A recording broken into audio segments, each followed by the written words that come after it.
অভিমানের অসামান্য trailer release হয়েছে। দেখুন, 3টে ক্যারেক্টারে পুরো ট্রেলারকে সাল্টে দিয়েছে। প্রসেনজিৎ চট্টোপাধ্যায় অর্থাৎ বুমবাদা, যিশু সেনগুপ্ত আর শুভশ্রী গাঙ্গুলি। এবার যদি 3জনেরই নাম বলা হয়, 3জনেই অসাধারণ, মানে তুখোড় আর্টিস্ট। আর এখানে এমনই একটা গল্পকে সাজানো হয়েছে যেটা দেখে আপনার ভেতরটা ছিঁড়ে বেরিয়ে আসবে। প্রথম যে সিন, প্রসেনজিৎ চট্টোপাধ্যায় নিজের নাম ভুলে গেছে, অটোগ্রাফ চাইছে, সাইন করবে, তাকাচ্ছে শ্রীর দিক। এই যে তাকানোর স্টাইলটা, এটা ওই কয়েক মিলি সেকেন্ডের মধ্যে বোঝা যাচ্ছে তার পুরো ব্যাকগ্রাউন্ডে যে এত বছরের পরিশ্রম, এত বছরের অভিনয়ের একটা অভিজ্ঞতা, সমস্ত কিছু দেখিয়ে দিয়েছে। সিনটা ব্যাপক লেগেছে।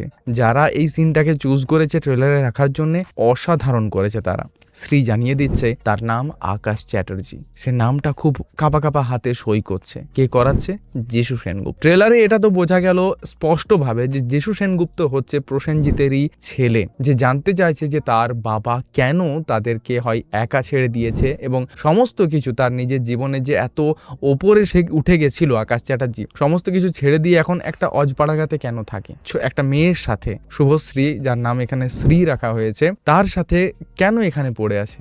যিশু সেনগুপ্ত জানতে চায় তার বাবার ব্যাপারে, তাই একটা নাটক করেই তার সামনে আসে যে সে নাকি বায়োগ্রাফি লিখতে চায় আকাশ চ্যাটার্জি নিয়ে, সমস্ত কিছু জানতে চায় তার সেখানে সামনে থেকে, তার কাছ থেকে শুনে।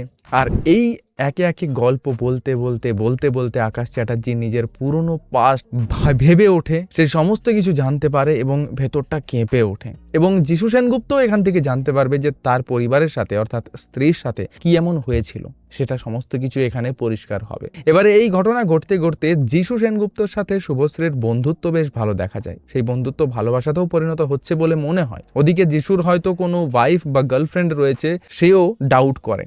একটা সিন দেখানো হয় যেখানে যিশু এবং শুভশ্রী বর্ষাতে ভিজছে, বৃষ্টিতে, সেখান থেকে ওপর থেকে ওড়না বা চাদরটিকে সরিয়ে দেয়, দেখতে পাই ওরা দুজনে একসাথে জড়িয়ে ধরে আছে। এই ধরনের সিনও দেখা হয়। কিছু সিন হতে পারে কল্পনার, আবার কিছু সিন হতে পারে রিয়েলিটির। সমস্ত কিছু কিন্তু ক্লিয়ার হবে খুব শীঘ্রই।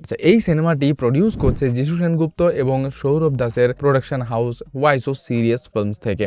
এখানে যেভাবে কাজ করেছে প্রসেনজিৎ চট্টোপাধ্যায়, ঠিক সেইভাবেই অসাধারণ কাজ দিয়েছেন যিশু সেনগুপ্ত। মানুষটি কোনোদিন বৃদ্ধ হবেন কি হবেন না আমার মনে হয় না।